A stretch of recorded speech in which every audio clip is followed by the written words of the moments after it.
Hello, my name is Michaela, and today I'm going to be reading the words of Jesus to Saint Faustina. How to rest in the heart of Jesus. My daughter, faithfully live up to the words which I speak to you. Do not value any external thing too highly, even if it were to seem very precious to you. Let go of yourself and abide with me continually. Entrust everything to me and do nothing on your own. You will always have great freedom of spirit. No circumstances or events will ever be able to upset you. Set little store on what people say.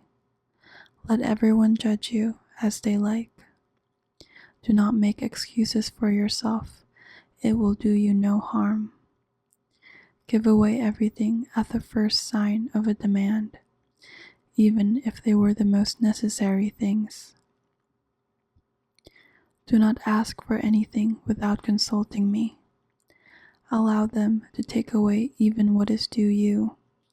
Respect your good name. Let your spirit rise above all that, and so set free from everything. Rest close to my heart, not allowing your peace to be disturbed by anything. My pupil, consider the words which I have spoken to you. Daughter, I need sacrifice lovingly accomplished, because that alone has meaning for me.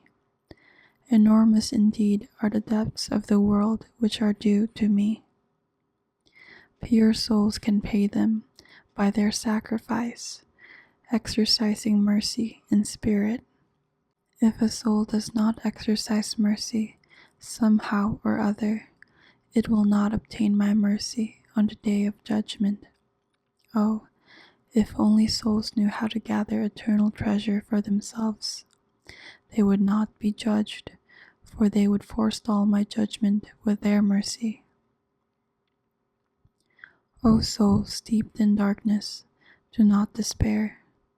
All is not yet lost.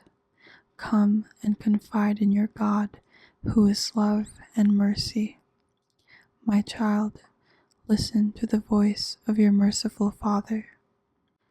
My daughter, know that my heart is mercy itself. From this sea of mercy, graces flow out upon the whole world. No soul that has approached me has ever gone away unconsoled. All misery gets buried in the depths of my mercy, and every saving and sanctifying grace flows from this fountain. My heart rejoices in this title of mercy. Proclaim that mercy is the greatest attribute of God. All the works of my hands are crowned with mercy. This is the hour of great mercy for the whole world.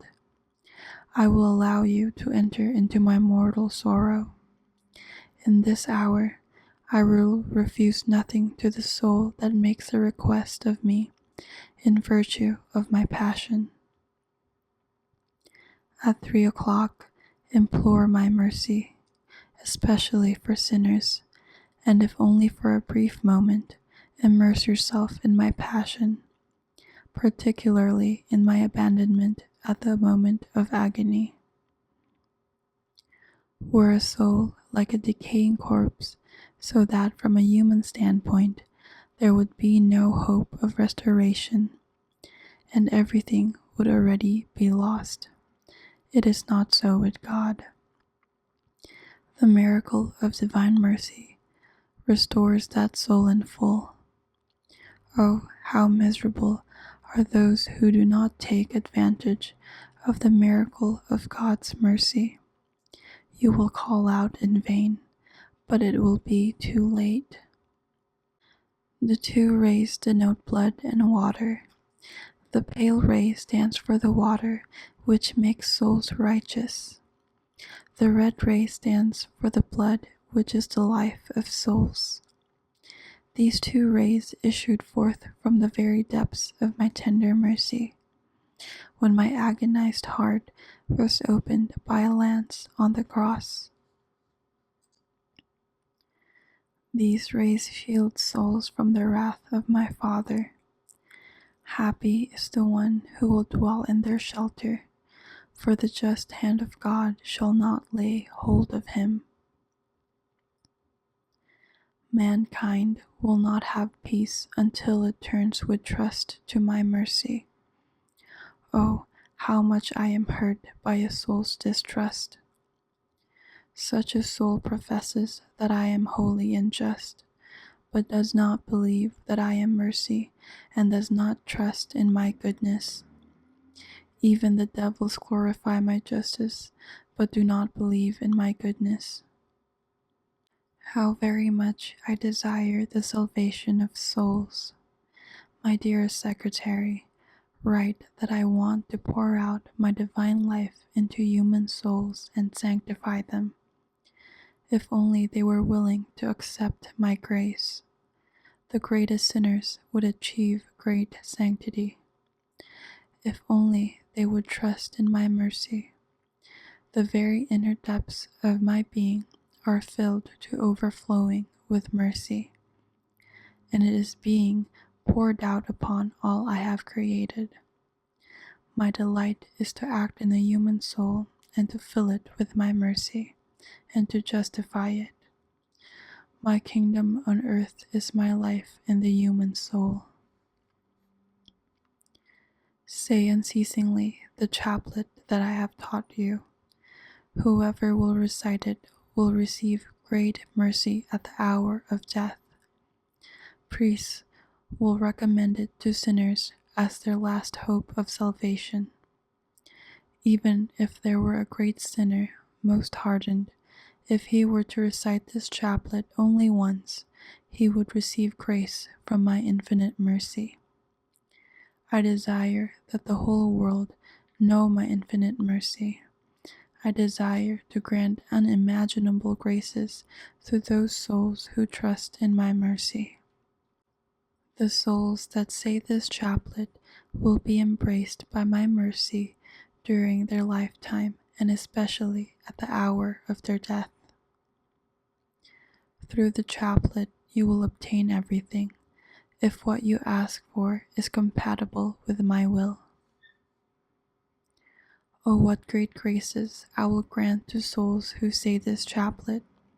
The very depths of my tender mercy are stirred for the sake of those who say the chaplet. Write down these words, my daughter.